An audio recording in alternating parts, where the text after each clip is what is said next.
నమస్కారం. ఈరోజు వీడియోలో మన దేహంలో చక్ర వ్యవస్థ అనేది ఏ రకంగా పనిచేస్తుందనే దాని మీద నేను మీకు వివరాలు ఇస్తున్నాను.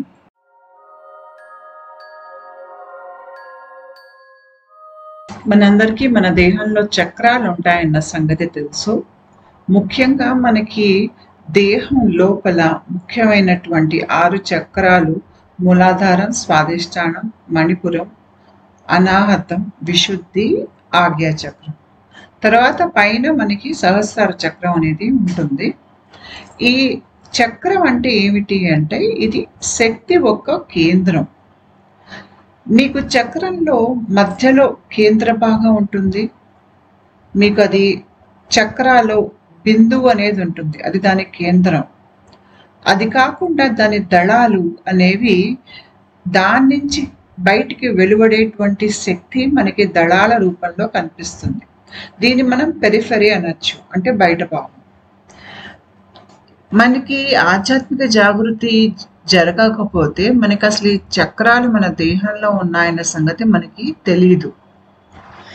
ఆధ్యాత్మిక జాగృతి లేదంటే కుండలిని జాగృతి మన దేహంలో జరిగేటప్పుడు మనకి ముఖ్యంగా చక్ర స్థానాల్లో కదలికలు, కొద్దిగా బజ్జుం అన్నట్టుగా అదేదో ఊగుతున్నట్టుగా అక్కడ మనకి అనుభూతి, తిరుగుతున్నట్టు చక్రాలు మనకి అనుభవాలు కలగటం, కొన్నిసార్లు మనకి మూడో కంట్లో కనిపిస్తాయి. అన్నింటికన్నా చాలా తేలిగ్గా తిరగగలిగేటువంటి చక్రం ఏది అంటే ఆజ్ఞా చక్రం.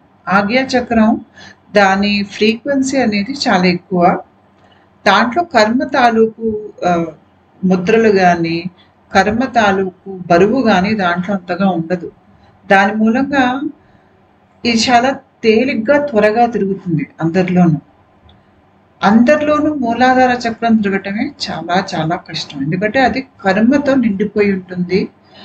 అది దాంట్లో బరువు అనేది ఎక్కువ ఉంటుంది. దాని ఫ్రీక్వెన్సీ తక్కువ అవటం మూలంగా అది తిరిగేటప్పుడు కూడా నెమ్మదిగా తిరుగుతుంది. అది తిరగటం కూడా చాలా కష్టం. ఈ చక్రాలు వీటిని మీరు దగ్గరగా కనుక గమనించినట్టయితే వీటికి రంగులు ఉంటాయి. అంతేకాకుండా చక్ర దళాల మీద మీకు రకరకాల అక్షరాలు అనేవి ఉంటాయి. ఈ అక్షరాలు దళాల మీద ఉండటం మూలంగానే మనం ఆ శబ్దాన్ని పలకగలుగుతాము. అంటే ఇక్కడ చూసారంటే మీరు ఇక్కడ బొమ్మలో మీకు కింద 6 చక్రాలు కనిపిస్తున్నాయి, పైన సహస్రార చక్రం ఉంది. అయితే అన్నిటికన్నా కింద చక్రం మీరు మూలాధార చక్రం చూసినట్టయితే దాంట్లో సా సా ఇలా పలకగలిగేటువంటి శక్తి అక్కడ ఉన్నటువంటి దళాల నుంచి మనకి వస్తుంది. ఆ శబ్దాలు అక్కడ ముద్రించి ఉన్నాయి ఆ దళాల మీద అందరి దేహంలోనూ. ఇక్కడ గనక ఆ శబ్దాలు ముద్రించి ఉండకపోతే మనం దాన్ని పలకలేము. అది మనకి స్పృహకు కూడా రాదు, ఆలోచించలేం కూడా, ఊహించుకోలేం కూడా వాటిని మనం. కాబట్టి మనకి ఏవైతే దళాల మీద రకరకాల శబ్దాలు అనేవి అంటే అక్షరాలు అనేవి మనకి ఉన్నాయో, అంటే మనకి ఈ నుంచి యారాలావ హా వరకు అన్నీ మీకు ఈ చక్రాల మీద ఉన్నటువంటి దళాల మీద అవి ముద్రింపబడి ఉన్నాయి. అవి ముద్రింపబడి ఉండటం మూలంగానే మనం ఆ అక్షరాల్ని పలకగలుగుతున్నాం. భాష అనేది మనకి తయారు చేసుకుని మాట్లాడగలుగుతున్నాం. ఆ భాషని వాడుకుని మనల్ని మనం అర్థం చేసుకోగలుగుతున్నాం. బయట లోకంతో సంబంధం అనేది ఏర్పరచుకోగలుగుతున్నాం. ఈ భాష చాలా ముఖ్యం మనిషికి. మనిషి లోకాన్ని అర్థం చేసుకునేది, తనను తను అర్థం చేసుకునేది భాష ద్వారా అర్థం చేసుకుంటారు. కథలు మనం ఎన్నో కథలు చెప్పుకుంటాం. కథలు మనకి చాలా తేలిగ్గా అర్థమై ఉంటాయి. ఎందుకంటే దాంట్లో భాష అనేది చక్కగా అల్లితే ఒక కథ అనేది ఏర్పడుతుంది. మన మనస్సు ఆ రకంగా తయారైంది. అది ఎందుకు అంటే మన చక్రాల మీద ఈ అక్షరాలన్నీ ముద్రింపబడి ఉంటాయి. అంతేకాకుండా ఈ చక్రాలకి భావోద్వేగాలకి సంబంధం ఉంటుంది. ఉదాహరణకి కోపం అనేది మనకి మణిపుర చక్రం నుంచి వస్తుంది. భయం అనేది మనకి మూలాధారం నుంచి వస్తుంది. కొన్ని ప్రవర్తనలు కొన్ని చక్రాల నుంచి వస్తాయి. అంటే మనలో క్రూరత్వం ఉందన్నా, లేదంటే మనలో సౌమ్యత ఉందన్నా, మనలో అత్యాస ఉందన్నా, లేదంటే మనలో ఉదారత ఉంది అన్నా, అవన్నీ మన చక్ర స్వభావాలు. మన దేహంలో శక్తి ఎక్కడ ఎక్కువ పనిచేస్తే మనం ఆ స్వభావాన్ని బయటికి వ్యక్తపరుస్తాం. ఎక్కువగా దిగువ చక్రాల్లో ఉందనుకోండి, ముఖ్యంగా ఎవరైతే జనన మరణ చక్రాల్లో కూరుకుపోయి ఉంటారో వారి శక్తి ఎక్కువగా దిగువ 3 చక్రాల్లో పనిచేస్తుంది. అలా పనిచేసినంత కాలం వాళ్ళు ఆ దిగువ 3 చక్రాల తాలూకు స్వభావాల్ని ఎక్కువ వ్యక్తపరుస్తారు. భయంలోంచి, కోపంలోంచి, ఏదో కోరికల్లోంచే బ్రతికేస్తూ ఉంటారు.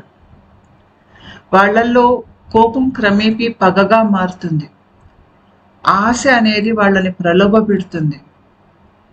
భయం అనేది వాళ్ళు చాలా తీవ్ర స్థాయిలో అనుభవిస్తారు. ఆ భయం నుంచి ఎలా తప్పించుకోవాలో తెలియక గొడవలకు దిగుతారు, లేదంటే పారిపోతారు. ఇలాంటి స్వభావాలన్నీ మన చక్రాల్లో ఉంటాయి. వాటినే మనం వ్యక్తపరుస్తున్నాం. ఎప్పుడైతే మనం ఎక్కువగా ఆధ్యాత్మికంగా ఎదిగే ప్రయత్నం చేస్తామో మనం పై చక్రాల నుంచి ఎక్కువ పనిచేస్తున్నాం. అలా పనిచేసేటప్పుడు ఆ పై చక్రాల తాలూకు స్వభావాన్ని మనం ఎక్కువ బయటికి వ్యక్తపరుస్తాం. కాబట్టి మనం ఆలోచించేది, మనం మాట్లాడగలిగేది, మనం ప్రవర్తించగలిగేది, ఇవన్నీ మనకి ఈ చక్రాల ఒక్క లక్షణాలే. మన వ్యక్తిత్వం కూడా ఈ లక్షణాల చుట్టే తయారవుతుంది. ఈ వ్యక్తిత్వమే మనల్ని జనమరణ చక్రాల్లో ఉంచేస్తుంది. ఎప్పుడైతే మనకి చక్రాలు ఉన్నటువంటి శక్తి అర్థమవుతుందో మనకి ఈ జనన మరణ చక్రాల నుంచి విముక్తి అనేది వస్తుంది. అయితే ఈ చక్రాల్లో మనకి ప్రాణ అనేది ప్రవహిస్తుంది. మరి ప్రాణ అనేది ఎక్కడి నుంచి వస్తుంది అంటే మనకి పంచకోశాలు ఉంటాయి. ఈ పంచకోశాలు ఏమిటి అంటే అన్నమయ కోశం అంటే భౌతిక దేహం, ప్రాణమయ కోశం ఇక్కడే మనకి ప్రాణ కదలికలు, చక్రాలు, కుండలిని అంతా ఇక్కడే ఉంటుంది. మనకి చక్రాలు తిరగటం అనేటువంటి ఒక అనుభూతి, ప్రాణ కదలికలు మన దేహంలో కదలటం అనేది అంతా ఇక్కడే జరుగుతుంది. తర్వాత మనోమయ కోశం. మనోమయ కోశంలో మన భావోద్వేగాలన్నీ ఇక్కడి నుంచే మనం అనుభవిస్తాం. ఇంకోటి విజ్ఞానమయ కోశం అంటే మన లోపల ఉన్నటువంటి అంతర్దృష్టి, పై స్థాయిలో ఉన్నటువంటి మనలోని తెలివి, ఆలోచనలు ఇవన్నీ విజ్ఞానమయ కోశం నుంచి వస్తాయి. మన బుద్ధి కూడా ఇక్కడి నుంచే పనిచేస్తుంది. దీని లోపల ఆనందమయ కోశం ఉంటుంది. ఆనందమయ కోశం మనకి ఏ రకంగా అనుభవంలోకి వస్తుందంటే కొన్నిసార్లు మనకి ఆధ్యాత్మిక జాగృతి జరుగుతున్నప్పుడు కొన్ని ఆనంద క్షణాల్ని మనం అనుభవిస్తాం. అది ఎక్కడి నుంచి అంటే ఆనందమయ కోశం నుంచి. కానీ ప్రక్రియ ఇంచుమించు మనకి తారాస్థాయికి చేరి మనకి చాలా పై స్పందనలో మనం వెళ్ళిపోయాక ఈ ఆనందమయ కోశంలోకి వెళ్తాం. మనం అక్కడికి వెళ్ళినప్పుడు ఏంటంటే మనం ఒక ఆనందంలో జీవితం బ్రతుకుతాం. ఇంకా మనకి బయట విషయాలు ఏవి మనకు అంటవు, అంతగా మనం పట్టించుకోము దేన్నీను. ఎందుకంటే మన దేహంలో అంత ఆనందం మనం అనుభవిస్తున్నాం. అయితే ఈ కోశాలేవి మనం కావు, మనం జీవాత్మ. ఈ కోశాలన్నీ శక్తి ఏర్పరుస్తుంది. అంటే కుండలిని శక్తి ఏర్పరిచేటువంటి కోశాలు ఇవన్నీ. ఈ కోశాలన్నీ తయారు చేసి కుండలిని శక్తి మనకి మూలాధారంలో వెళ్ళి నిద్రిస్తుంది. అంటే భౌతిక దేహం, బయట లోకాలు అన్నీ సృష్టించి మీకు కుండలిని మన మూలాధారంలోకి వెళ్ళి నిద్రిస్తుంది. ఇవన్నీ మాయలో భాగమే. అయితే ఆధ్యాత్మిక ప్రక్రియలో మనం వీటన్నిటిని దాటుతాం. ఈ కోశాలు ఒకటి తర్వాత ఒకటి మనకి అనుభవంలోకి వచ్చి మనం ఒక కోశం నుంచి ఇంకో కోశం కేసి లోపలికేసి వెళ్ళే కొద్దీ మన స్పందన పెరుగుతుంది. స్పందన చాలా పెరిగిపోయాక మనం ఆనందమయ కోశంలోకి వస్తాం. ఆనందమయ కోశం లోపలే మీకు జీవాత్మ ఉంటుంది. అక్కడ మనం ఆనందమయ కోశంలో బ్రతుకుతున్నప్పుడు ఎక్కువగా అక్కడి నుంచి మనకి సమాధి స్థితులు అనేవి మొదలవుతాయి. మీకు సమాధి స్థితుల్లో కూడా రకాలు ఉంటాయి. పై స్థాయిది మీకు నిర్వికల్ప సమాధి స్థితి. అక్కడికి వెళ్ళేసరికి ఏంటంటే మన లోపల ఉన్నటువంటి చైతన్యం కాస్త, అంటే ఏదైతే నేను జీవాత్మ అంటున్నానో ఆ చైతన్యం అది పరమాత్మ నుంచి వచ్చినది. పరమాత్మకి జీవాత్మకి తేడా ఏమిటి అంటే పరమాత్మ నుంచి వేరుపడిపోయినది జీవాత్మ. దీన్నే మనం అనవమల అని అంటాం. ఆ స్థాయికి అనువమల కూడా చెరిగిపోతుంది. చెరిగిపోయి మన శుద్ధ చైతన్యంలో మనం కలిసిపోతాం. అక్కడి వరకు మనల్ని ఈ ప్రక్రియ తీసుకెళ్తుంది. అది మన అసలు తత్వం, భగవంతుడి తత్వం, శివతత్వం అంటే అదే. ఇంకా మనం మళ్ళీ మన సమాధిలోంచి బయటకు వచ్చాక కేవలం మనకి అనవమలం మాత్రమే ఉంటుంది. ఇంకా కర్మమల, మాయామలం అనేది మనకు ఉండదు. కాబట్టి మనం ఒక పై స్థాయి దివ్యాత్మగా బ్రతకగలిగేటువంటి శక్తి మనలో ఉంటుంది. మళ్ళీ కర్మ అంటకుండా, మాయలో కురుకుపోకుండా ఒక యోగి బ్రతకగలుగుతాడు ఆ స్థాయి నుంచి. ఈ కుండలిని ప్రక్రియ కానీ, ఆధ్యాత్మిక ప్రక్రియ కానీ ఆ స్థాయి వరకు మనల్ని తీసుకెళ్తుంది. మనము ఇలా కోశం నుంచి కోశం లోపలికేసి వెళ్తున్నప్పుడు మనలో చాలా మార్పులు జరుగుతాయి. ఇవి మనకి సిమ్టమ్స్గా మనం అనుభవిస్తాము. వీటిని మనం అందరం కుండలిని సిమ్టమ్స్ అని కూడా అంటూ ఉంటాం. ఈ కోశం నుంచి కోశంలోకి వెళ్తున్నప్పుడే మీకు రకరకాల సిమ్టమ్స్, రకరకాల కళలు రావటం, మీకు సింక్రానిసిటీస్, ఇవన్నీ దీంట్లో భాగం అన్నమాట. అయితే మనకి మన దేహంలో నాడులు, నేను ఇందాక చూపించాను కదా మీకు ప్రాణమయ కోశం. ఈ ప్రాణమయ కోశంలో నాడులు ఉంటాయి. 72,000 నాడుల దాకా ఉంటాయి. ఈ 72,000 నాడుల్లో చాలా ముఖ్యమైనటువంటి నాడి ఏది అంటే సుషుమ్న నాడి. ఈ సుషుమ్న నాడి మనకి మూలాధారం భాగం నుంచి, అంటే కింద నుంచి మొదలు పైకి వెళ్ళి తలలోకి మనకి దీంట్లో మళ్ళీ భాగాలు ఉంటాయి. అంటే మీకు నాడి లోపల నాడి అనేది ఉంటుంది. సుషుమ్న నాడి లోపల మీకు వజ్రనాడి ఉంటుంది. వజ్రనాడి లోపల చిత్రిణి ఉంటుంది. చిత్రిణి నాడి లోపల మళ్ళీ మీకు బ్రహ్మనాడి ఉంటుంది. అయితే అన్నింటికన్నా ముఖ్యమైనది సుషుమ్న నాడి. ఈ 4 నాడులు నేను చెప్పింది మీకు శరీరం కింద భాగం నుంచే మొదలవుతాయి. బ్రహ్మనాడి ఇంకా కింద నుంచి మొదలవుతుంది. అయితే ఇవన్నీ ఈ సుషుమ్న లోపల నుంచే పైకి వస్తాయి. పైకి వచ్చి సుషుమ్న నాడి మీకు ఇంచుమించు ఈ కంటి భాగం దగ్గర ఆగిపోతుంది. ఇక్కడ చూడండి, ఇక్కడ మీకు మొదటి బొమ్మలో కనిపిస్తుంది. కంటి భాగం దగ్గర మీకు ఒక గీతలా కనిపిస్తుంది కనుబొమ్మ పైన. అక్కడ మీకు సుషుమ్న నాడి ఆగిపోతుంది. దాని పైన మీకు వి అని రాసింది చూడండి, అది వజ్రనాడి భాగం. అంటే కింద నుంచి పైకి ఇంకొక నాడి వస్తుంది సుషుమ్న లోపల, అది వజ్రనాడి, అది ఇక్కడ ఆగుతుంది. ఇంకా పైన చూసారంటే మీకు అక్కడ మీకు చిత్రిణి నాడి వచ్చి ఆగుతుంది. మధ్యలో మీకు తల పైన మధ్యలో ఒక చుక్కలా కనిపిస్తుంది చూడండి, అది బ్రహ్మనాడి, అక్కడికి వచ్చి ఆగుతుంది. ఇది మన వెన్నుముక్క వ్యవస్థ. అయితే మనకి శక్తి ఏదైతే ఉందో ఆ శక్తి మన దేహంలో మనం రకరకాలుగా అనుభవిస్తాం. ఆ శక్తి మనకి తిరిగేటువంటి శక్తిగా చక్ర భాగంలో మనకి తిరుగుతున్నటువంటి, అంటే సర్క్యులర్ మోషన్ ఉన్నటువంటి ఒక శక్తిగా అక్కడ అనుభవిస్తాం. నేను దీని మీద గతంలో వీడియో చేశాను. ఆ వీడియోకి లింక్ కింద డిస్క్రిప్షన్ బాక్స్లో పెడతాను. ఆ వీడియో చూస్తే నేను ఏం చెప్తున్నాను మీకు అర్థమవుతుంది. శక్తి మన దేహంలో ఏ రకంగా పనిచేస్తుంది అనే దాన్ని బట్టి మనకి సిమ్టమ్స్ కూడా మారుతూ ఉంటాయి. మన దేహంలో ప్రక్రియ కూడా మారుతూ ఉంటుంది. అయితే చక్రస్థానాల్లో ఇది గుండ్రంగా తిరుగుతూ ఉంటుంది శక్తి. మనకి నాడుల్లో ఇది ప్రవాహంలాగా అనిపిస్తుంది మనకి. అంతేకాకుండా మనకి ఇది వేడిగా తోస్తుంది, లేదంటే కాంతిలా కనిపిస్తుంది, లేదు అంటే మన దేహంలో జరిగేటువంటి రసాయనిక మార్పు ఏదైతే ఉందో అది కూడా శక్తి ఒక ఎక్స్ప్రెషనే అనుకోవచ్చు. అంతేకాకుండా మనకి శరీర స్పందన చాలా పెరిగాక ఇది మనకి ఎలక్ట్రికల్గా అనిపిస్తుంది. ఏ రకంగా అది వ్యక్తపరచుకున్నా ఇదంతా మన శరీరంలో జరిగేటువంటి అంతర్గత మార్పులు, ఏదైతే మన శరీర స్పందన పెరగటానికి అవసరం ఉందో అలా పెరుగుతున్నప్పుడు శక్తి మన దేహంలో అన్ని రకాలుగా మనకి అర్థమవుతుంది పనిచేస్తుందన్న సంగతి. ఒక స్థాయిలో మీకు దేహం చాలా సున్నితంగా అయిపోతుంది ఈ ప్రక్రియలో. అప్పుడు మీకు అది ఎక్కువగా విద్యుత్ శక్తిగానే మీకు అనుభవంలోకి వస్తుంది. ఒక స్థాయి తర్వాత ఈ విద్యుత్ శక్తిలో విద్యుత్ కూడా పోతుంది. పోయేసరికి అది పూర్తిగా ఈ శరీరం అనేటువంటి జైలు నుంచి మనకి విడుదల అనేది వస్తుంది. అంటే అక్కడ మనం సమాధిలోకి వెళ్ళేటప్పుడు ఏమవుతుందంటే ఈ ఎలక్ట్రిసిటీ ఏదైతే మనం దేహంలో మనం అనుభవిస్తున్నామో ఒక నిమిషం ఆ అనుభవాన్ని కూడా కోల్పోతాం. మనం కోల్పోయేసరికి మనకేంటంటే ఈ దేహానికి అవతల వైపు ఉన్నటువంటి అనుభవాలు ఇక్కడ మనకి వస్తాయి. మళ్ళీ తిరిగి దేహంలోకి వచ్చినప్పుడు మళ్ళీ మనకి శక్తి ఇన్ని రకాలుగా మళ్ళీ మనకి అనుభవంలోకి వస్తుంది. అయితే మరి మన దేహం ఎలా తయారైంది అంటే ఈ సృష్టికి మూలం శక్తి. ఆ శక్తి రూపం మారుతుంది.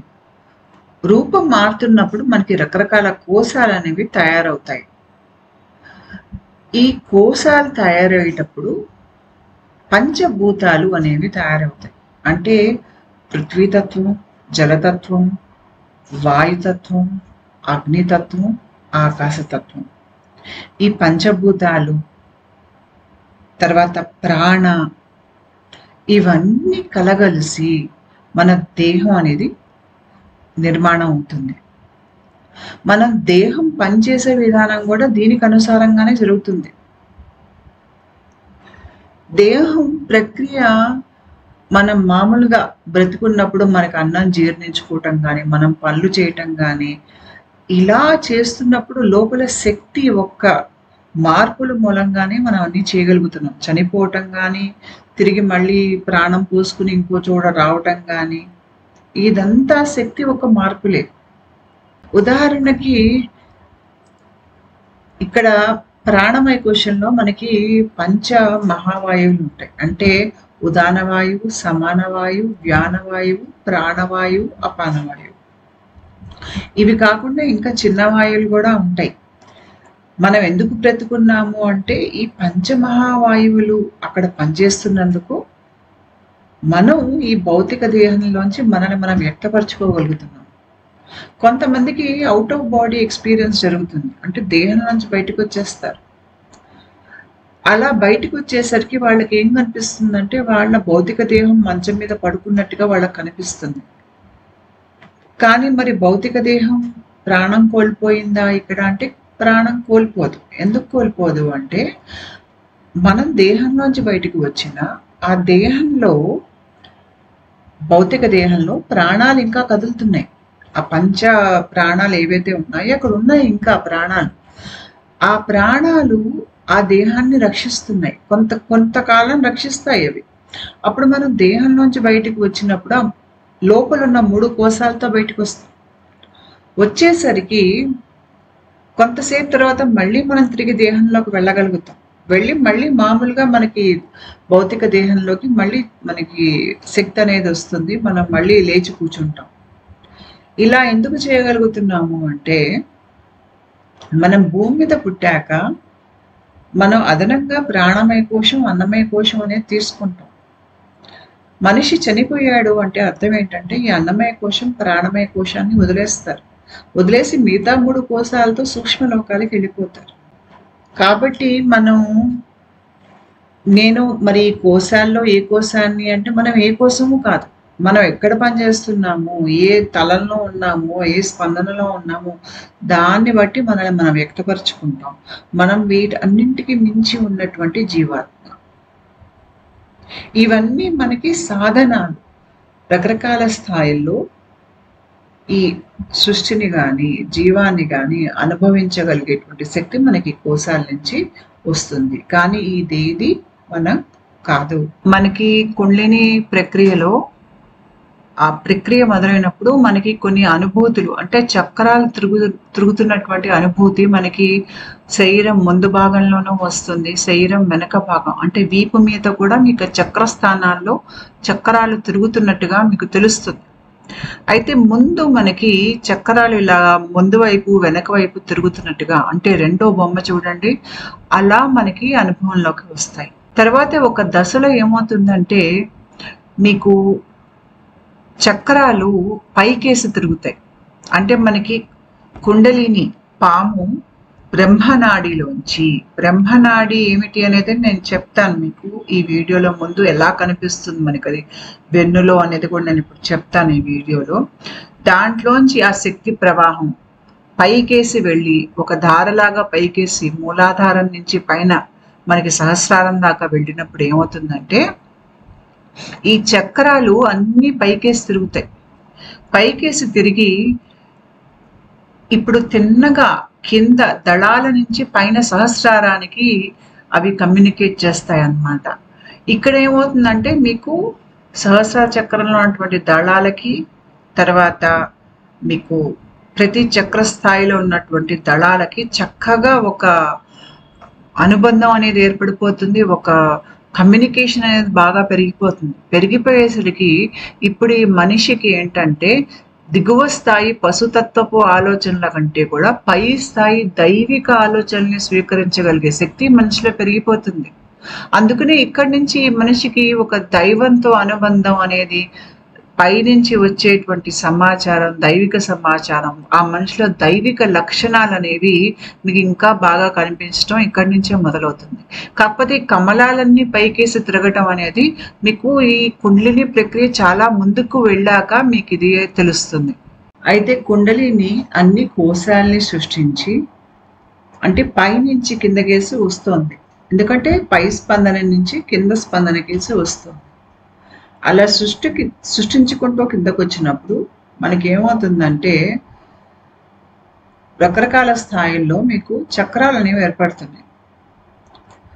మీకు మూలాధారం నుంచి విశుద్ధ చక్రం వరకు అది భౌతిక దేహానికి సంబంధించినటువంటి చక్రాలు. వీటిలోనే మీకు పంచమహాభూతాలు ఉంటాయి. విశుద్ధ చక్రం నుంచి పైకేసి తలకేసి వెళ్తున్నప్పుడు అక్కడ వచ్చేదంటే మనసుకి సంబంధించినటువంటి చక్రాలు. మీకు సహస్రార చక్రంలో మీకు పరమశివుడు ఉంటాడు. అక్కడ వెళ్తే మనకి సమాధి అనేది జరుగుతుంది. అయితే కుండలిని అన్నీ సృష్టించుకుంటూ, చక్రాలన్నీ సృష్టించుకుంటూ, ఇప్పుడు మనకి విశుద్ధి చక్రంలో ఆకాశతత్వం ఉంటుందని చెప్పాను. ఆ ఆకాశతత్వంలోంచే మిగతా 4 భూతాలు వస్తాయి. అంటే ఏ భూతాలు అంటే అనాహత చక్రంలో ఉండేటువంటి వాయువు, మణిపూరకంలో ఉండేటువంటి అగ్నితత్వం, స్వాధిష్టానంలో ఉండేటువంటి జలతత్వం, మూలాధారంలో ఉండేటువంటి పృథ్వీతత్వం. ఇవన్నీ 4 తత్వాలు మనకి ఆకాశం నుంచి వస్తాయి. ఇవన్నీ కుండలిని సృష్టించుకుంటూ కిందకి వచ్చి మూలాధారం వరకు వచ్చి అక్కడ నిద్రావస్థలోకి వెళ్తుంది. అంటే కుండలిని ఎక్కడ ఉంటుంది మన దేహంలో అంటే కుండలిని తలపైన కూడా ఉంటుంది, మనకి వెన్ను కింద కూడా ఉంటుంది. కాకపోతే ఇక్కడ మీకు స్పందన తక్కువ ఉన్న చోట, అంటే కిందకు వస్తున్నప్పుడు స్పందన తగ్గుతుంది కాబట్టి కింద వెన్నులో ఎక్కడ ఉంటుందంటే మూలాధారంలో ఉంటుంది. ఇక్కడ మీకు వెన్ను కింద భాగం కనిపిస్తుంది. అంటే మనకి వెన్ను కింద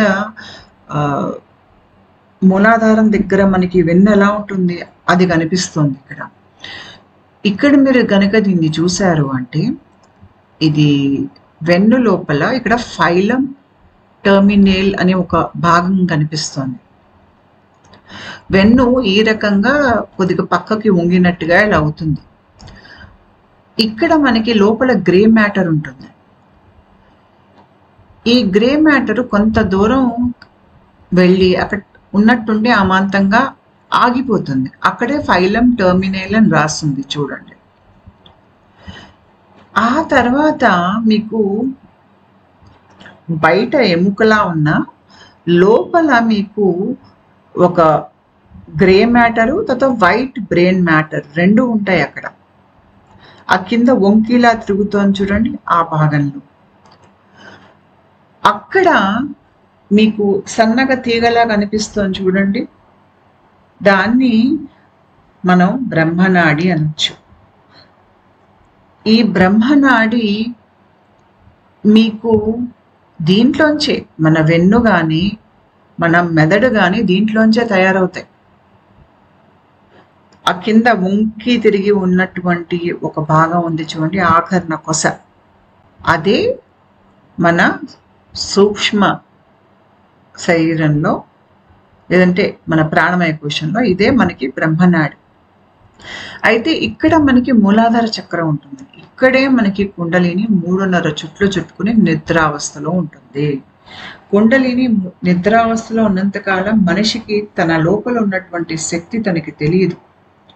అంటే ఆధ్యాత్మిక శక్తి తనలో ఉంది అనేది తెలియదు. ఎందుకంటే కుండలిని నిద్రిస్తోంది. మనిషి ఎక్కువ పశుతత్వంలో దిగువ 3 చక్రాల నుంచి బయట జరిగేవన్నింటికి చలిస్తూ బ్రతుకుతూ ఉంటాడు. అయితే ప్రక్రియలో భాగంగా కుండలిని ప్రక్రియ భాగంగా కుండలిని నిద్ర నుంచి లేస్తుంది. లేచి కింద నుంచి పైకేసి ప్రయాణం వెన్ను లోపల నుంచి మొదలు పెడుతుంది. ఇలా పైకేసి వెళ్తున్నప్పుడే మనకి కుండలిని జాగృతం అని, రకరకాల కుండలిని సిమ్టమ్స్ అనేవి ఇక్కడి నుంచే మనకి వస్తాయి. అంటే మన దేహంలో కుండలిని ఎక్కడ ఉంటుందంటే పెరీనియం. పెరీనియం అంటే ఏంటంటే జననేంద్రియాలు, తర్వాత మన దేహంలో ఉన్నటువంటి మల విసర్జన ద్వారం ఉంటుంది కదా, వాటి రెండింటి మధ్య భాగంలో కుండలిని అక్కడ ఉంటుంది మన దేహంలో.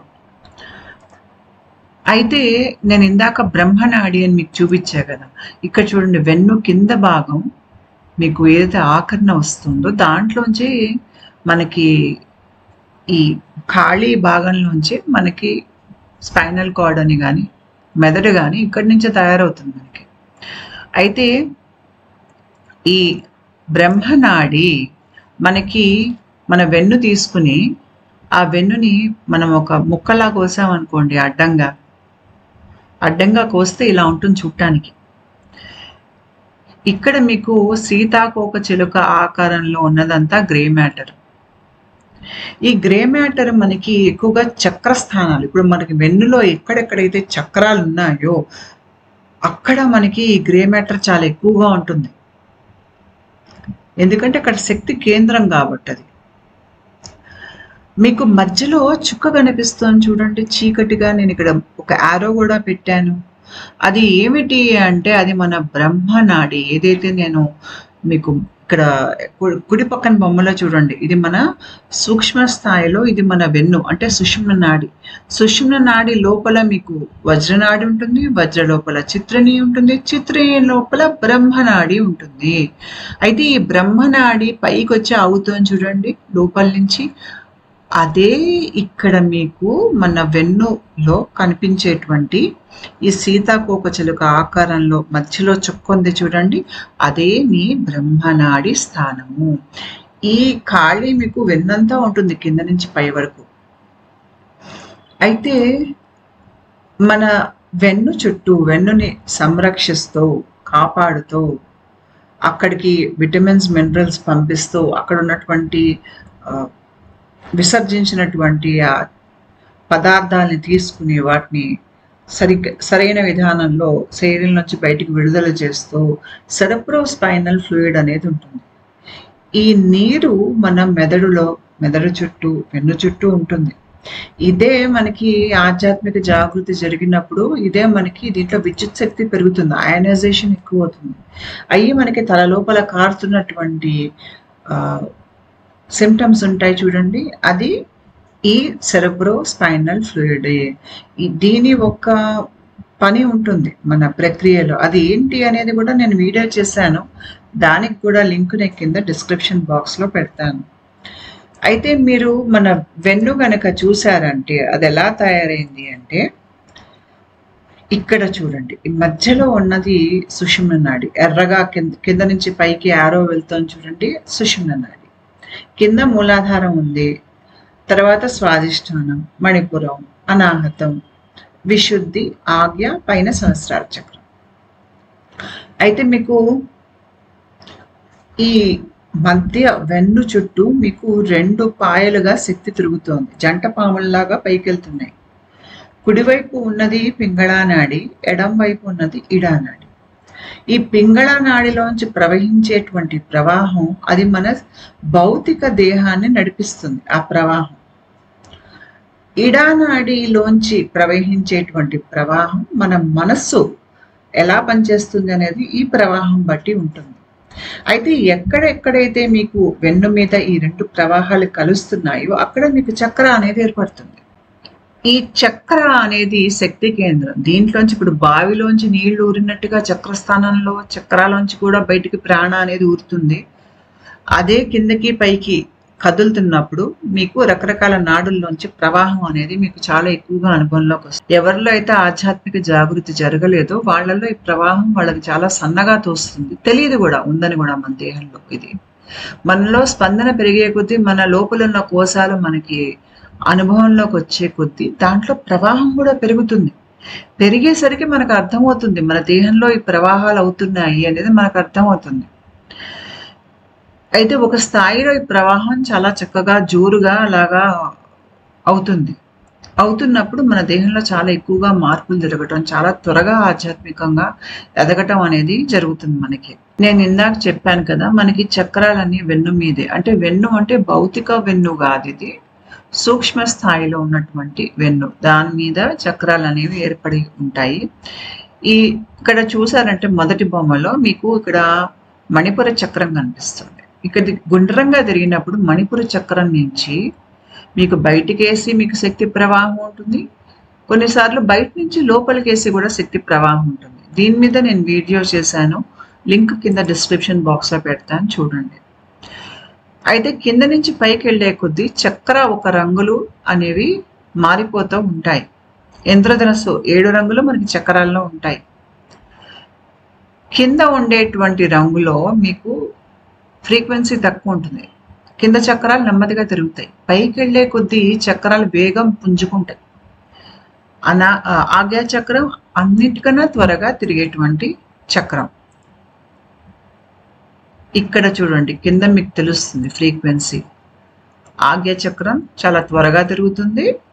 అన్నింటికన్నా నెమ్మదిగా తిరిగేది మూలాధార చక్రం. అందుకనే కర్మ కూడా మీకు దిగువ 3 చక్రాల్లోనే ఎక్కువగా ఉంటుంది. అవి తిరగటమే చాలా కష్టం. ఇది మన వెన్ను. ఇప్పుడు మీరు కనుక మన వెన్నుని చూసారంటే దాని అమరిక, అది ఎన్ని రకాలుగా విభజన చెంది ఉన్నది అనేది చూసారంటే దీనికి మన దేహంలో చక్ర వ్యవస్థకి మీకు దాని సంబంధం చాలా కళ్ళకి కట్టినట్టుగా ఇక్కడ కనిపిస్తుంది. ఇదిగోండి, ఇది మన వెన్ను పక్కన చక్ర వ్యవస్థ. మన వెన్ను, మెదడు, సెంట్రల్ నర్వస్ సిస్టమ్. ఇక్కడ మీకు వెన్నులోంచి బయటికి నరాలు వస్తూ కనిపిస్తున్నాయి చూడండి, అవి పెరిఫెరల్ నర్వస్ సిస్టమ్. ఈ పెరిఫెరల్ నర్వస్ సిస్టమ్కి సంబంధించినటువంటి నరాలు మన దేహంలో రకరకాల భాగాల్లోకి వెళ్ళి అక్కడ ఉన్నటువంటి విషయాల మీద వాటి ప్రభావం ఉంటుంది. అక్కడి నుంచి సేకరించాల్సిన సమాచారం సేకరించి మళ్ళీ తీసుకొచ్చి అది వెన్నుతో కలుస్తుంది. అప్పుడు వెన్ను నుంచి సమాచారం పైకి తలకేసి వెళ్తుంది. వెళ్ళినప్పుడు ఇదిగోండి, ఇది మన మెదడు. ఇక్కడ రెండో బొమ్మలో, మొదటి బొమ్మలో కూడా కనిపిస్తుంది. రెండో బొమ్మలో మీకు రకరకాల నరాల పేర్లు ఉన్నాయి. ఇవేంటి? ఇవి కూడా పెరిఫెరల్ నర్వస్ సిస్టమ్. అంటే మన మెదడులోంచి రకరకాల భాగాల్లోకి నరాలు అనేవి వెళ్తున్నాయి. ఈ నరాలు ఏం చేస్తాయంటే మెదడు తాలూకు సిగ్నల్స్ అన్నిటినీ రకరకాల భాగాలకి తీసుకెళ్ళి అక్కడ చేయాల్సిన మార్పులు చేసి మళ్ళీ అక్కడి నుంచి సమాచారాన్ని సేకరించి మెదడుకు తీసుకొస్తాయి. సో ఇలా central nervous system, peripheral nervous system అనేది కలిసి పనిచేయటం వల్ల మనం ఆరోగ్యంగా ఉంటాం. ఇదే central and peripheral nervous system మనకి మన దేహంలో నాడుల వ్యవస్థలో కనిపిస్తుంది.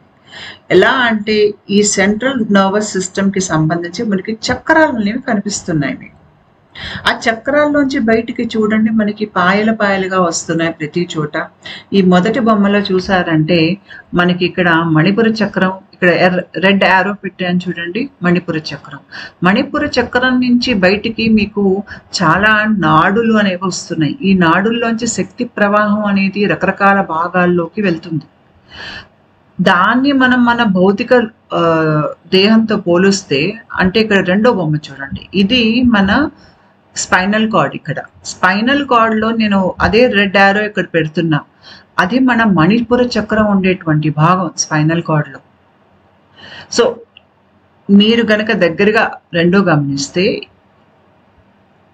ఎక్కడైతే మీకు మణిపుర చక్రం నుంచి బయటికి నాడులు అనేవి ఇక్కడ మీరు చూసారంటే 12 నాడుల దాకా బయటకు వస్తున్నాయి మణిపుర చక్రం నుంచి. మీకు అదే నరాల వ్యవస్థగా భౌతిక దేహంలో మనకు కనిపిస్తుంది. దగ్గరగా చూసారంటే అక్కడి నుంచి కూడా 12 బయటకు వస్తూ ఉంటాయి నరాలు వెన్నులోంచి. అక్కడే మీకు మళ్ళీ గ్రే మ్యాటర్ అనేది చాలా ఎక్కువగా ఉంటుంది వెన్నులో. ఎందుకంటే అక్కడ శక్తి అనేది ఎక్కువ ప్రవాహం ఉంటుంది కాబట్టి మీకు గ్రే మ్యాటర్ కావాలి. అందుకనే మనకి కుండలిని జాగృతంలో భాగంగా మనకి వెన్ను వేడిగా అవ్వటం, ఎక్కడైతే మీకు గ్రే మ్యాటర్ ఉంటుందో అక్కడ వేడి వస్తుంది వెన్నులో. విద్యుత్ శక్తి మనకి అనుభవంలోకి రావటం వెన్నులో, అది కూడా ఇక్కడ గ్రే మ్యాటర్ ఉన్న దగ్గర ఇంకా ఎక్కువ వస్తుంది. ఎందుకంటే అక్కడ శక్తి ఒక్క కేంద్రంగా అక్కడ మీకు బాగా శక్తి అనేది పనిచేస్తోంది. ఈ రకంగా నాడీ వ్యవస్థను చూశారు అంటే మన స్పైనల్ కార్డ్కి, తర్వాత మన సుషుమ్న నాడి మీద పేర్చబడి ఉన్నటువంటి ఈ చక్రాలు దానికి తగ్గట్టుగానే మన స్పైనల్ కార్డ్ అనేది ఏర్పడి ఉంటుంది. మన వెన్నులోంచి బయటికి వెళ్ళేటువంటి నరాలు, వాటి చుట్టూ ఉన్నటువంటి అవయవాలు, ఆ భాగంలో ఉన్నటువంటి అవయవాలు, గ్రంథులు, మన గ్రంథులన్నీ వెన్ను వెళ్ళే భాగంలోనే అమర్చబడి ఉంటాయి. ఆ వెన్నులోంచి బయటకు వచ్చేటువంటి నరాలు రకరకాల అవయవాల్లోకి వెళ్తాయి. మన ఒంట్లో రకరకాల రక్త నాళాలు కూడా మనకి మన దేహంలో రకరకాల గ్రంథుల్లోకి అవయవాల్లోకి వెళ్తాయి. అదే రకంగా ఇప్పుడు మొదటి బొమ్మ చూసారంటే ఇక్కడ ఇది మన నాడీ వ్యవస్థ. ఇది కూడా వెన్ను పెరిఫరల్ నర్వస్ సిస్టమ్ లాగానే అమర్చబడి ఉంది ఇక్కడ. అయితే ఈ సుషుమ్న నాడి వెళ్ళే మార్గంలో మీకు అన్ని గ్రంథులు ఉంటాయి. మూలాధారం మనకి రీనల్ గ్లాండ్ ఉంటుంది. స్వాదిష్టాన చక్రాలు మన జననేంద్రియాలకు సంబంధించినటువంటి గ్లాండ్స్ అక్కడ ఉంటాయి. అంటే ఉదాహరణకి ఆడవాళ్ళు ఓవరీస్ ఉంటాయి. మీకు మణిపురం వెళ్ళారు అంటే అక్కడ మనకి ప్యాన్క్రియాస్ ఉంటాయి. అవన్నీ గ్లాండ్స్, లివర్, ప్యాన్క్రియాస్ ఉంటాయి. ఇంకా పైకి వెళ్ళారంటే మీకు గుండె దగ్గర మీకు థైమస్ గ్లాండ్ ఉంటుంది. విశుద్ధ చక్రంలో మీకు థైరాయిడ్, పారాథైరాయిడ్ ఉంటాయి. ఆగ్య చక్రానికి వెళ్ళారంటే పైనియల్ గ్రంథి అనేది అక్కడ ఉంటుంది. సో మీకు ఈ సుషుమ్న నాడి కింద నుంచి పైకి వెళ్ళే భాగంలో అన్ని రకాల గ్రంథులు అనేవి ఉంటాయి. ఈ గ్రంథులలోంచి మనకి హార్మోన్స్ అనేవి ఉత్పత్తి అవుతాయి. ఈ హార్మోన్సే మన చాలా రకాలైనటువంటి మన భావోద్వేగాలకు కానీ, మన శరీరంలో జరిగే మార్పులకు కానీ, మన కర్మ మనకి తీసుకురావటానికి కానీ అంతా ఈ హార్మోన్స్ ద్వారానే జరుగుతుంది. మనకి మనం ఎక్కువ భయంలో బ్రతుకుతున్నప్పుడు కింద 3 చక్రాలకు సంబంధించినటువంటి హార్మోన్సే ఎక్కువ విడుదలవుతాయి. ఎడ్రినలిన్, నారెపినెఫ్రిన్, ఇవన్నీ ఇక్కడి నుంచి విడుదలవుతాయి. మీకు స్ట్రెస్ హార్మోన్స్, కార్టిజాల్. ఎప్పుడైతే మనం ఆనందంగా జ్ఞానం నుంచి బ్రతుకుతామో పై స్థాయి హార్మోన్స్ అనేవి ఉత్పత్తి అవుతాయి. అదే రకంగా ఒక చక్ర కనుక తీసుకుంటే, ఉదాహరణకి మణిపుర చక్రం తీసుకున్నారు అంటే దీనికి అక్కడ ఉన్నటువంటి గ్లాండ్యులర్ కనెక్షనే కాకుండా అక్కడ చుట్టూ ఉన్నటువంటి అవయవాలు ఉన్నాయి చూడండి. ప్రేగులు అవ్వచ్చు, మీకు స్ప్లీన్ అవ్వచ్చు, వేరే భాగాలు ఉంటాయి కదా కడుపులో, అన్నిటి మీద దీని ప్రభావం ఉంటుంది. మీరు అనాహత చక్రం తీసుకుంటే అక్కడ థైమస్ గ్లాండ్తో ఎలాగో సంబంధం ఉంటుంది దానికి. అది కాకుండా మీకు అక్కడ ఊపిరితిత్తులు, గుండె, వీటన్నింటికి ఆధీనం అంతా అనాహత చక్రమే. ఆ రకంగా మన చక్ర వ్యవస్థ అనేది మన దేహంలో అవయవాల మీద ప్రభావం చూపిస్తుంది. అది ఎలాగంటే ప్రాణమయ కోశం నుంచి, అంటే ఇంకా లోపల వైపు నుంచి ఎప్పుడైతే మనకి ప్రవాహం నాడుల్లో సరిగ్గా ఉండదో మనకి రకరకాల ఆరోగ్య సమస్యలు అనేవి వస్తాయి. ఎక్కడైతే మనకి అన్ని నాడుల్లోంచి చక్కగా బలంగా శక్తి ప్రవాహం అనేది జరుగుతుందో మనం చక్కగా శారీరకంగా, మానసికంగా చాలా ఆరోగ్యంగా ఉంటాం. ఇక్కడ జరిగేటువంటి ప్రాణ కదలికలే మనకి నాడుల్లోంచి మనకి నర్వస్ సిస్టంలో నర్వ్ సిగ్నల్స్ లాగా మనకు అవి వ్యక్తం అవుతాయి అన్నమాట. ఇది మన వెన్ను ఆకారం చూడండి ఎలా ఉందో. కింద మేము చూపించా చూడండి, కుండలిని కొద్దిగా వంకి తిరిగి ఉంది. వెన్ను కింద భాగంలో కుండలిని అక్కడే ఉంటుందన్నా కదా, చూడండి శేఖరం అని రాస్తుంది. అది ఆ భాగం, మూలాధార భాగం. ఈ లంబార్ భాగంలోనే మనకి స్వాదిష్టాన చక్రం ఉంటుంది. కొద్దిగా పైకి వెళ్తే నీలంగా మారింది కదా వెన్ను. మీకు ఆకారం కూడా మారింది చూడండి, ఒక దగ్గర లావుగా, ఒక దగ్గర సన్నగా అలా ఉంటుంది మీకు ఈ వెన్ను. అయితే మీకు ఇంచుమించు ఆ నీలం భాగంలోకి వెళ్తున్నప్పుడు అక్కడ మన మణిపుర చక్రం ఉంటుంది. ఎక్కడైతే మీకు నీలం భాగంలో బయటికేసి వంగిందో మీకు వెన్ను, అక్కడ అనాహతం ఉంటుంది. మీకు ఆ పసుపు భాగంలో మీకు విశుద్ధి చక్రం ఉంటుంది. ఆజ్ఞా చక్రం మీకు తల లోపల ఉంటుంది. సో ఎక్కడెక్కడైతే మనకి గ్రే మ్యాటర్ ఎక్కువ ఉంటుందో, చక్ర భాగంలో గ్రే మ్యాటర్ ఎక్కువ ఉంటుంది, అక్కడ మీకు వెన్ను దాని రూపం అనేది కొద్దిగా వేరేగా ఉంటుంది. మనకి శక్తి ప్రవాహం కూడా అక్కడ ఎక్కువగా అనుభవంలోకి వస్తుంది. మనకి ప్రాసెస్ మన దేహంలో జరుగుతున్నప్పుడు చక్రాలు అనేవి మనకి భౌతిక దేహంలో మనం ఆపరేషన్ చేస్తే మనకు కనిపించవు. ఇవి మనకి సూక్ష్మ దేహంలో ఉంటాయి. ఈ చక్రాల్లో శక్తులు ఉంటాయి, రకరకాల దేవతలు ఉంటారు. వీటికి ఒక రంగు ఉంటుంది, ఒక సెన్సరీ ప్రిన్సిపల్, అంటే ఏదో ఒక మన జ్ఞానేంద్రాలతో ఏదో ఒక సంబంధం ఉంటుంది ప్రతి చక్రాకి. అంటే ఉదాహరణకి మూలాధారం తీసుకుంటే దానికి మన వాసన ముక్కుకి సంబంధం ఉంటుంది. ఈ చక్రాల్లో మంత్రశక్తి ఉంటుంది. ఉదాహరణకి అనాహత చక్రం తీసుకున్నాం అనుకోండి, ఈ చక్రంలో మధ్యలో బిందువు ఉంటుంది. ఆ బిందువు ఏంటి అంటే ఈ అనాహత చక్రం ఒక కేంద్రం. అక్కడే మీకు శక్తి అనేది చాలా ఎక్కువగా ఉంటుంది ఈ మొత్తం చక్రంలో కంటే కూడా. ఏదైతే దళాలు మీకు కనిపిస్తున్నాయో ఆ చక్రంలోంచి బయటికి వచ్చేటువంటి రకరకాల పాయల ప్రవాహమే ఆ దళాలుగా మనకి కనిపిస్తాయి. ఈ చక్రంలో మనకి దేవతలు ఉంటారు. అంతేకాకుండా దానిలో మంత్ర శక్తి కూడా ఉంటుంది. ఇక్కడ మనకి ఇది వాయుతత్వం కాబట్టి యం అనేది మనం ఇక్కడ ఉండేటువంటి మంత్రం. రంగు కూడా మనకి కనిపిస్తుంది. కాబట్టి మనకి చక్ర సాధన చేసే చాలా మంది ఏదో రకంగా చక్ర సాధన చేయొచ్చు. రకాలు ఉన్నాయి. కొంతమంది మంత్రం మీద ధ్యాస పెట్టి చేస్తారు, కొంతమంది రంగు మీద పెడతారు, కొంతమంది ఆ బిందువు మీద ధ్యానం చేస్తారు, కొంతమంది అక్కడ ఉన్నటువంటి దేవతలని ఉపాసిస్తారు. ఇది తర్వాత రకరకాల ప్రాణాయామ పద్ధతులు, రకరకాలుగా మనం మన దేహంలో ఈ చక్రాన్ని జాగృతం అనేది చేసుకోగలుగుతాం. మళ్ళీ చక్రానికి సిద్ధి కూడా ఉంటుంది.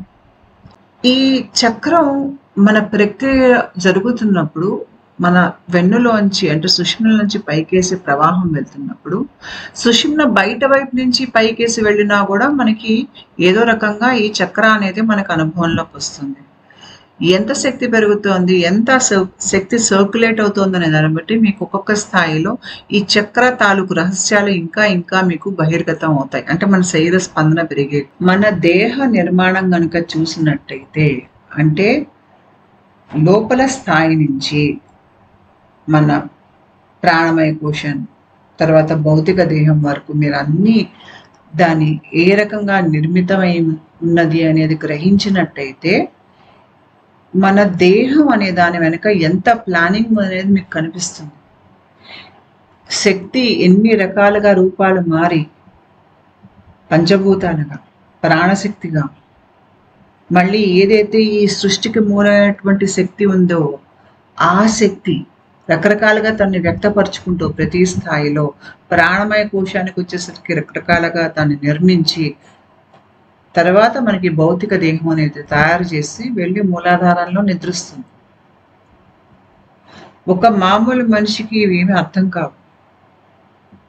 అంటే మన దేహం లోపల దేహం ఉంది, దాన్ని మనం క్షుణ్ణంగా లోపలికేసి చూసుకున్నప్పుడు మనల్ని అది మనకి బహిర్గతం అవుతుందన్న సంగతి చాలా మందికి తెలియదు. మనం చాలా లోపలికి వెళ్ళి సాధన ద్వారా అవన్నీ మనం మూడో కంట్లో చూసినప్పుడు మనకు తెలుస్తుంది. ఈ భౌతిక దేహం వెనక ఎన్ని శక్తులు ఉన్నాయి. ప్రతి స్థాయి చక్ర స్థాయిలో దేవతలు కూడా ఉన్నారు. వీళ్ళందరూ కలిసే మన దేహం పనిచేస్తుంది. వీళ్ళెవరు లేకపోతే మన దేహం పనిచేయదు. కింద నుంచి పైకేసి మీరు వెళ్తున్నప్పుడు మీ శరీర స్పందన పెరుగుతుంది. కింద మీరు ఉన్నప్పుడు దిగువ చక్రాల్లో మీ ప్రవర్తన, మీరు ఆలోచించే విధానం ఒకలాగా ఉంటుంది. పైకేసి వెళ్ళినప్పుడు మొత్తం మారిపోతుంది. అక్కడ ఎక్కువ మీరు విశ్వంలో ఉన్నటువంటి తెలివి, జ్ఞానం, ప్రేమ ఆ స్థాయి నుంచి పనిచేస్తారు. ఇలా రెండు రకాలుగా మనల్ని మనం వ్యక్తపరచుకోగలిగేటువంటి శక్తి మన దేహాన్ని అంటే సూక్ష్మ దేహాన్ని ఒక నిచ్చెనలా వాడుకుని మనం కింద నుంచి పైకి వెళ్ళగలగాం. అనేటువంటి ఈ శక్తి మనలో ఉన్నది అనేది మనకి మన దేహం నిర్మాణం చాలా లోతుగా పరిశీలించాకే మనకు అర్థమవుతుంది. ఉంటానండి. నమస్కారం.